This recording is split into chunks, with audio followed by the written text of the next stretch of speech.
The economy is hard, times are tough, things are not getting easier. To cut costs or leave your car at home, use public transport, move to a less expensive house, to a less expensive school. Well, my submission to us today is that you don't need to cut costs. What you need to do is to increase your income streams.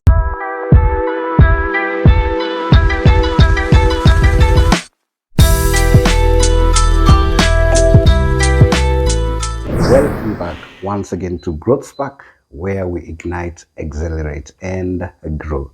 Remember, Growth Spark is a training solutions consultancy where our aim is to help businesses and companies amplify their revenue numbers through upskilling their workforce.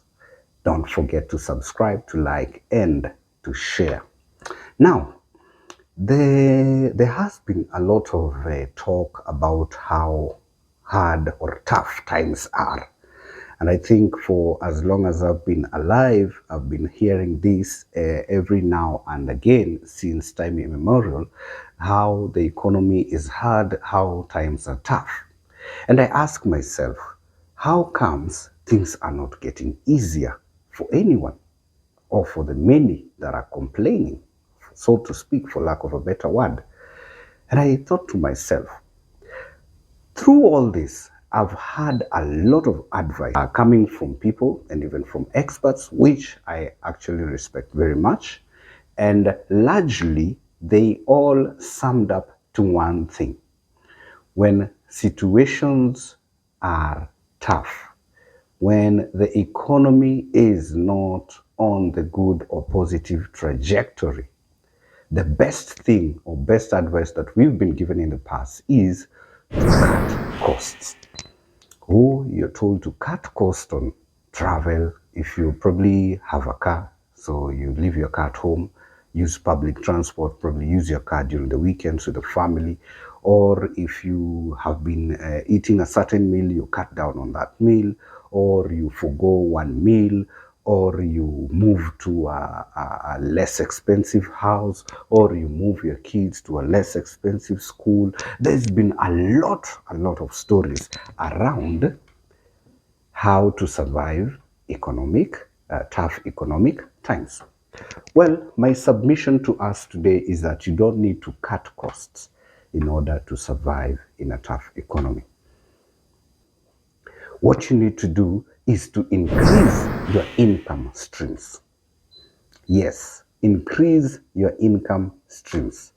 When the situations get tough, instead of saying, I'll cut down on this, I'll cut down on this, why don't you sit down and try to think about a revenue generating project, a revenue generating idea, a business that can add to your already existing income streams.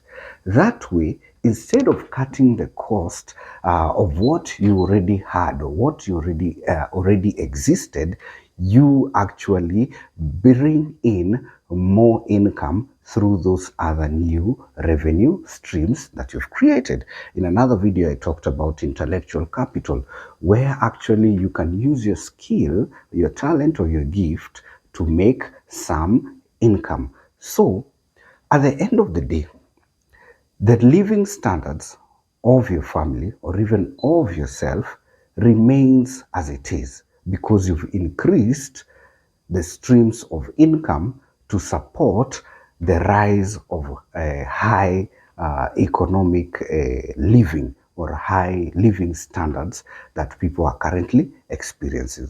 Because at the other end is that if you cut costs, it means that you will be lowering the living standard that already exists. And the thing here is that what remains constant always is your income. If you're doing business, the cost of production goes up, the cost of operations goes up, the cost of resources and so on and so forth, utilities goes up, but the income you get still remains. So what do you do at times? You're forced to increase your prices. When you increase your prices, the demand goes lower because now not all customers can afford.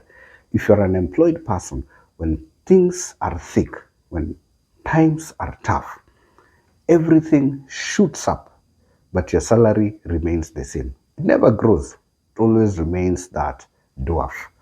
So instead of cutting costs, why don't we practice increasing streams of revenue?